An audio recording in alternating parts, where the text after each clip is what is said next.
Assalamualaikum warahmatullahi wabarakatuh. Anak-anak, bagaimana kabarnya hari ini?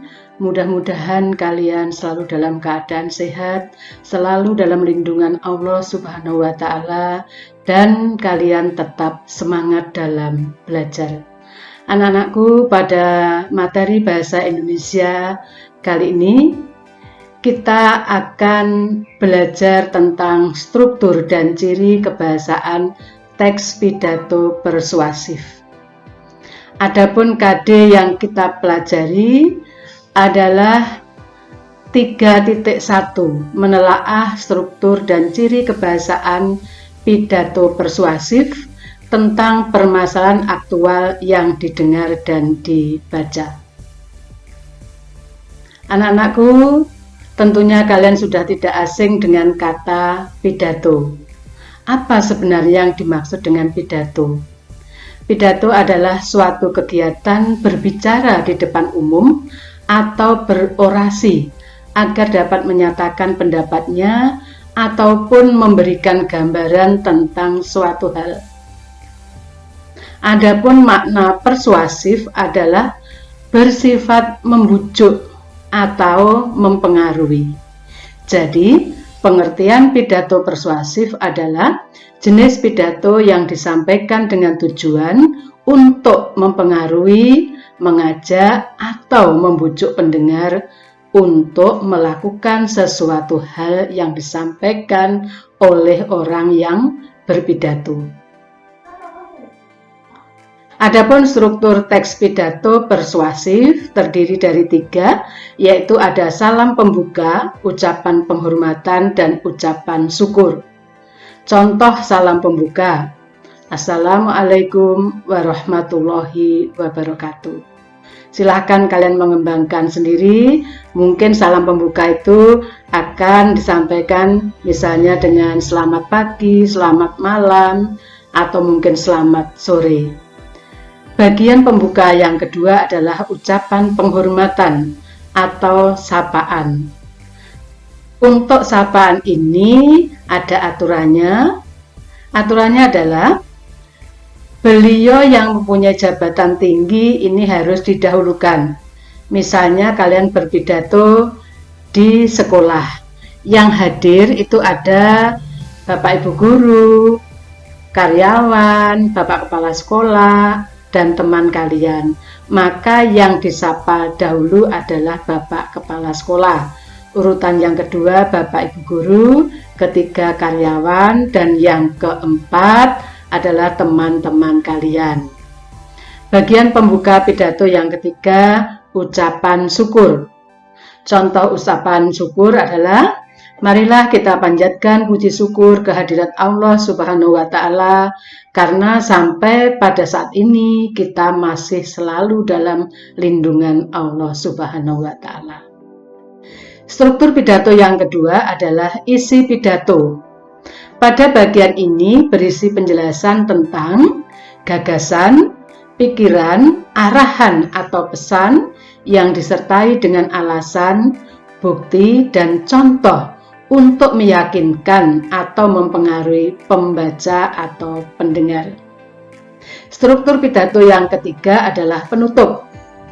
Bagian penutup berisi kesimpulan, harapan, permintaan maaf, dan salam penutup. Itulah anak-anak struktur dari teks pidato.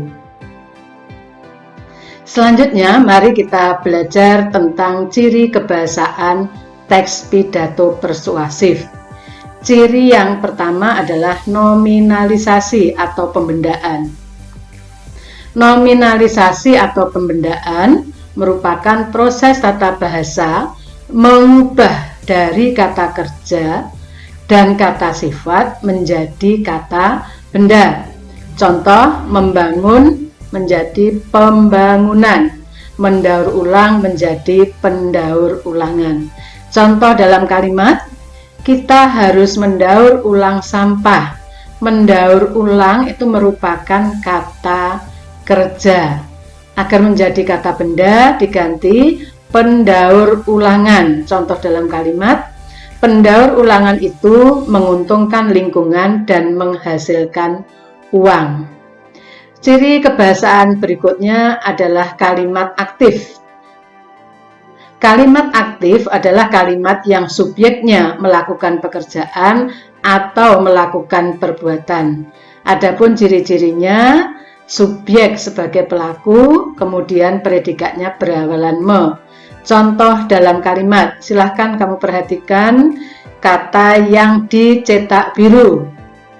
Kucing hitam itu menangkap tikus di lumbung padi. Kata yang dicetak biru menangkap, berawalan mo. Subjeknya melakukan pekerjaan. Ciri selanjutnya adalah kalimat pasif. Kalau tadi kita mempelajari kalimat aktif, predikatnya berawalan ber dan me, maka pada kalimat pasif ini predikatnya berawalan di, ter, atau terkan. Contoh dalam kalimat, pemerintah memberikan vaksin Sinovac kepada seluruh masyarakat yang sudah berusia 12 tahun ke atas. Kamu perhatikan predikatnya yaitu memberikan, berawalan mo. Berarti melakukan aktivitas. Dari kalimat aktif ini kita ubah menjadi pasif. Dari memberikan kita ubah menjadi diberikan. Contoh, vaksin Sinovac diberikan oleh pemerintah kepada seluruh masyarakat yang sudah berusia 12 tahun ke atas. Ciri selanjutnya berupa kata ganti. Kata ganti adalah kata yang menggantikan orang atau benda. Contoh, mereka yang melanggar disiplin harus diberi sanksi agar tidak mengulang lagi. Perhatikan kata mereka. Mereka itu siapa? Mereka itu misalnya si Ali, si Amir, si Tony, dan sebagainya. Mereka itu adalah kata ganti orang jamak, lebih dari satu. Selanjutnya, ciri kebahasaan yang kelima adalah kosakata. Kosakata itu adalah ada istilah teknis, sinonim atau rumpun kata dan antonim. Yang dimaksud istilah teknis adalah istilah yang dipakai dalam bidang ilmu dan merupakan kata serapan dari bahasa asing. Contoh, agar kesehatan terjaga, sanitasi lingkungan harus terus-menerus dilakukan. Istilah teknisnya adalah kata sanitasi. Berikutnya, sinonim atau rumpun kata dan antonim. Sinonim adalah kata yang memiliki arti sama, dan rumpun kata adalah kata-kata yang memiliki keterkaitan makna. Contoh, setiap hari siswa SMP 2 Blitar rajin mengikuti pelajaran secara daring. Pelajar seperti itu patut untuk menjadi pemimpin di masa yang akan datang. Mana yang bersinonim anak-anak? Yang bersinonim adalah kata siswa bersinonim dengan kata pelajar. Sedangkan yang dimaksud antonim adalah kata-kata yang memiliki makna atau arti berlawanan. Contoh, siswa laki-laki dan perempuan harus ikut menjaga kebersihan lingkungan. Selanjutnya, kata benda abstrak, yaitu kata benda yang tidak tampak oleh mata. Contoh, kebersihan dan keindahan taman di sekolah harus selalu dijaga. Ciri kebahasaan berikutnya kata emotif, yaitu kata yang mampu membangkitkan emosi. Contoh, narkoba adalah musuh kita yang sangat berbahaya. Yang termasuk kata emotif adalah kata sangat berbahaya. Terakhir, kata tugas. Kata tugas adalah salah satu jenis kata dalam tata bahasa Indonesia yang hanya memiliki makna gramatikal dan tidak memiliki makna leksikal. Artinya, kata tugas itu akan menjadi jelas ketika dihubungkan dengan kata lain dalam sebuah kalimat. Macam-macam kata tugas, ada preposisi atau kata depan, konjungsi atau kata sambung, artikula atau kata sandang, interjeksi atau kata seru. Yang kelima, partikel penegas. Perhatikan contoh berikut. Jika lingkungan sekolah indah dan bersih, kita akan senang di sekolah. Kata jika itu merupakan konjungsi atau kata sambung. Anak-anak, setelah kita mempelajari tentang struktur dan ciri kebahasaan, untuk lebih memahami materi yang kita pelajari, marilah kita berlatih untuk mengerjakan latihan soal berikut ini. Ya, latihan soal ini silahkan kalian kerjakan. Baca dulu dengan teliti, dicermati, dipahami, baru menjawab pertanyaan. Pertanyaan ada 5, ya.